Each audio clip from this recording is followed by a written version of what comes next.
Greetings and salutations, loyal viewers of this channel. My name is Sean, and while on this channel, I really do try to focus on stories when they relate to criminal justice that have an overall policy implication to them, something that we can point to as a bad law that just doesn't work, that if we changed could have prevented something like this from happening in the future. I have to be perfectly honest with all of you. This is one of those. The headline was too insane for me to not look into it, and because of that, I'm going to bring you the story of a crazy woman who was caught running an unlicensed dental office out of the kitchen of her very tiny one-bedroom apartment, not in the city of New York, but on Long Island. Now, we're going to get into this, but before we do, I want to thank everybody who supports this channel via actualjusticewarrior.com/join. Give me the money. Give me the money, okay?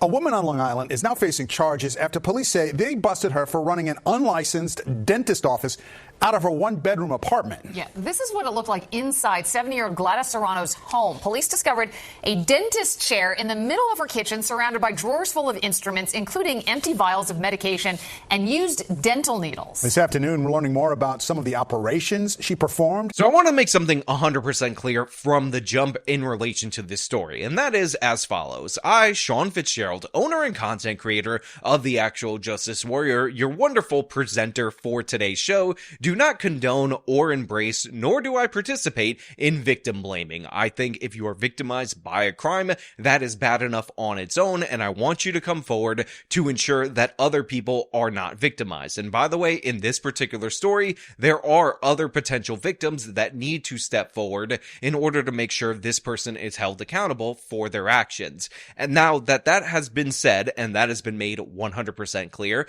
going forward, I just want to make it clear to all of you out there in the audience that when you step into somebody's apartment for complicated dental surgery and they decide that they're going to have their dental chair behind a dirty curtain in a kitchenette and that chair looks like it came out of the garbage, maybe, just maybe, you're not in the most legitimate place to have your dentistry worked on. In addition to that, I will also point out that unlike regular ordinary medical insurance, dental insurance is actually quite inexpensive. In fact, I live in New York City. I bought a dental policy on the individual market, which is the most expensive way to buy it. I did so with a high cap of $2,500 a year that can be spent on my dental work. And guess what?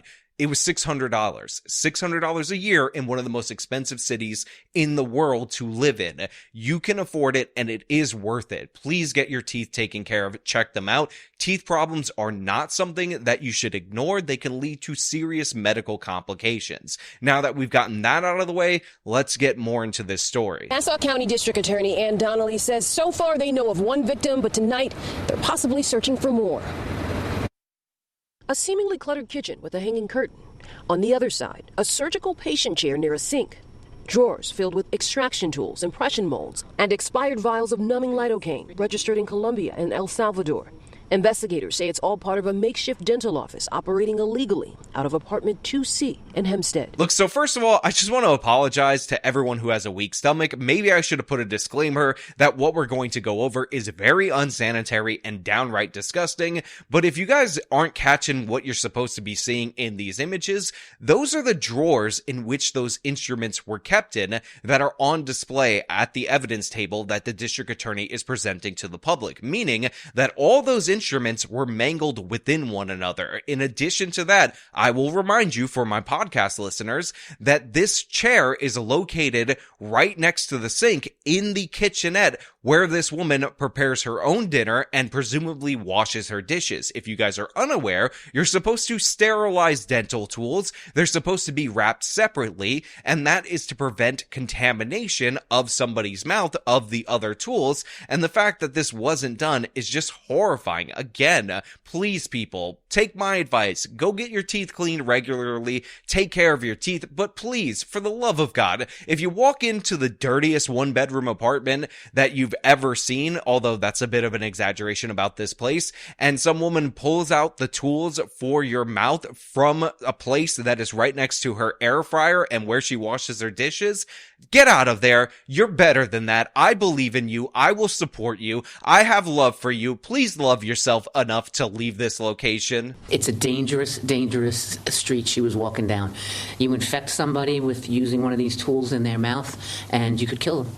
Nassau County District Attorney Ann Donnelly says 70-year-old Gladys Serrano was arraigned yesterday and charged with 1 count of unauthorized practice of a profession, practicing unlicensed dentistry after allegedly charging a woman nearly $2,000 in July after extracting 5 teeth from her mouth inside her 1-bedroom apartment. So unsanitary and so frightening for people who might have gone there. Look, everything about this is absolutely disgusting, and honestly, the least relevant thing about this story to me probably is going to have the most significant charges, and that is the fact that she was bringing in medicines from South America, from Latin America, but to me, the disgust factor of actually injecting those medicines into people's mouths with dirty needles far exceeds that. Using dirty scrapers, oh my god, it's absolutely gross from every possible angle that you look at this. But in addition to that, she extracted 5 teeth from a woman's mouth and then charged her $2,000, which, by the way, is not even that significant of a discount. And by the way, if you can't afford the dental insurance annual plan that I just pitched you, I just want to point out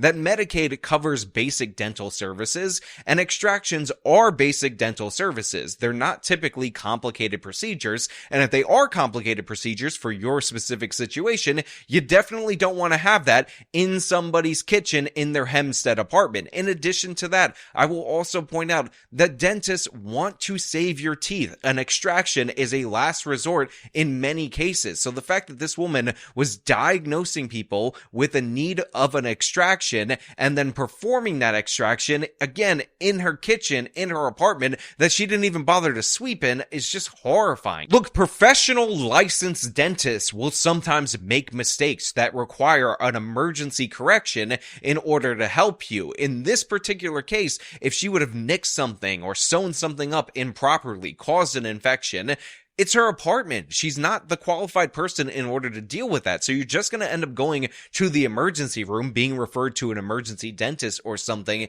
as a solution, which is what happens, by the way, when you go to a real dentist and you happen to have that problem emerge when they're not in the office in the first place. Wouldn't you rather get it done professionally first? Wouldn't you rather do a Medicaid dentist? Again, they're not highly rated. I know people who experience them that have horror stories, but over this, that's so much better. And again, it's a last resort to pull out your teeth. Please, people, preserve your teeth. Take care of your teeth. Go to your regular cleanings. I know this is becoming a PSA, but it's horrible. Serrano's apartment building is on a busy Greenwich Street. We went in to try to knock on her front door.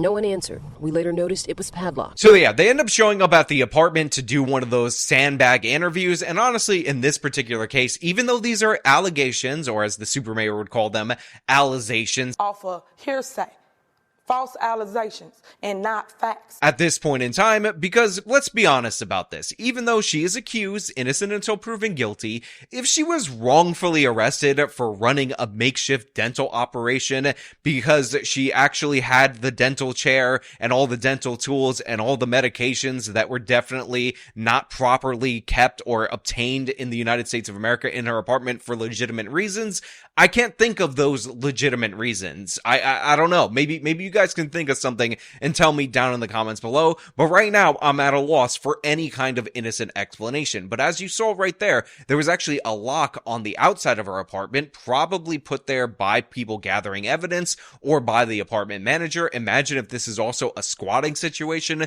This woman wasn't legally allowed to be there on top of everything else. Who the hell knows? But yeah, it's crazy. It's disgusting. And the neighbors have the right of it. It's unbelievable.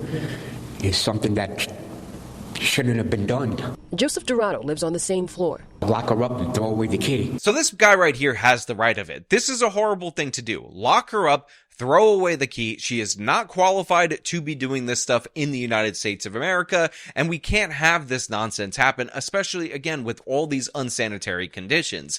However, when I thought that the neighbors had the right of it, I may have stretched a little bit, because this neighbor had the right of it, but there's actually defenders of this woman in this apartment. There are people who say, no big deal, don't worry about it. Other neighbors came to Serrano's defense. She is a very nice lady.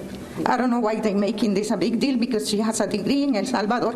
She's a real dentist. Miriam Kai, who says she's a teacher that has lived in this building since 1978, says she and Serrano are both from El Salvador. So a couple of things. If it is true that this woman is licensed to perform dentistry in El Salvador, then maybe that makes it a tiny bit better. But one of my suggestions, if you're a dentist in El Salvador, is maybe practice dentistry in El Salvador and not in the United States of America. Secondly, that doesn't change the fact that these were very unsanitary conditions. In addition to that, she talks about how people are afraid, they're terrified to go to the hospital, to go to the dentist, because they're undocumented, they don't have papers in the Latino community, and this is madness to all different degrees. Most of the Latino people, they are afraid to go into the hospital because they don't have a paper or because it's more expensive. But I know how difficult it is for people who doesn't have insurance to get the help they really need. Look, all this occurred in Long Island, and you guys should know that Long Island is not under the jurisdiction of New York City. But in addition to New York City being a sanctuary city, New York State is a sanctuary state. There is nothing that is going to happen to you as an illegal migrant if you go to the emergency room, and one of the reasons why we know this is that illegal migrants fill up emergency rooms all the time, and they never get deported for it. So the idea that, oh, this is the only option for them, and they just can't afford insurance, and you should just let this go, is absurd on every possible level, especially since she charged the woman $2,000, and I just explained to you how you can get an insurance policy for $600 that will cover $2,500 of care annually, and that is significantly less than the $2,000 that she charged right there. And I understand you might pay a little more at a dental office for those procedures, but guess what? You probably won't need to have all those teeth pulled at a regular dental office because they're actually incentivized and they want to save your teeth. Real dentists will work with you to save your teeth, and they will only pull them if they're absolutely necessary. So the fact that she was taking advantage of poor people or undocumented people doesn't make it better. It makes it significantly worse, in my opinion. And yes, she should be arrested for this. Donnelly says there are affordable legal avenues with no citizenship questions asked. There are options out there. Nassau University Medical Center offers community dentistry. Stony Brook University, NYU. So I actually didn't complete watching this full video until right now. I didn't realize that the district attorney was going to back up my points, because after I heard this woman talk about how this fake dentist wasn't so bad, I decided to shoot this video almost immediately. But yeah, there are other options. You can go to universities and get dental services. There is charity care. And again, dental care, unlike other medical care in the United States of America, isn't extraordinarily expensive. It can be in certain instances. Don't get me wrong. I understand a lot of you might have bad experiences, but comparatively to what you pay for regular ordinary medical care, because some people do pay out of pocket and there's better price transparency, you're not paying all that much. Again, especially when you compare it to regular ordinary healthcare in the United States of America. On top of that, many a dental office will offer you payment plans that could be interest-free and all these other things to work with you to get you the help that you need, because they want you to come back for your regular ordinary cleanings,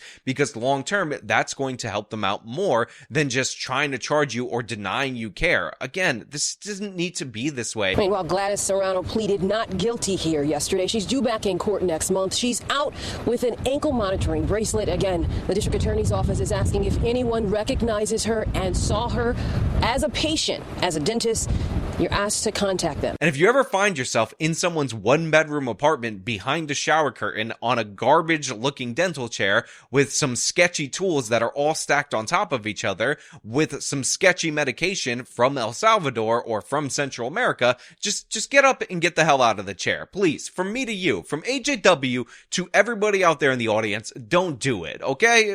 Can we all agree on that? Anyway, that's all I really have for you guys today. Thank you so much for watching. If you liked the video, show them by leaving a like, subscribe for more content, follow me on my social media, support me with the support links in the description of this video. This has been me talking about an unlicensed dental scam in Long Island. Till next time.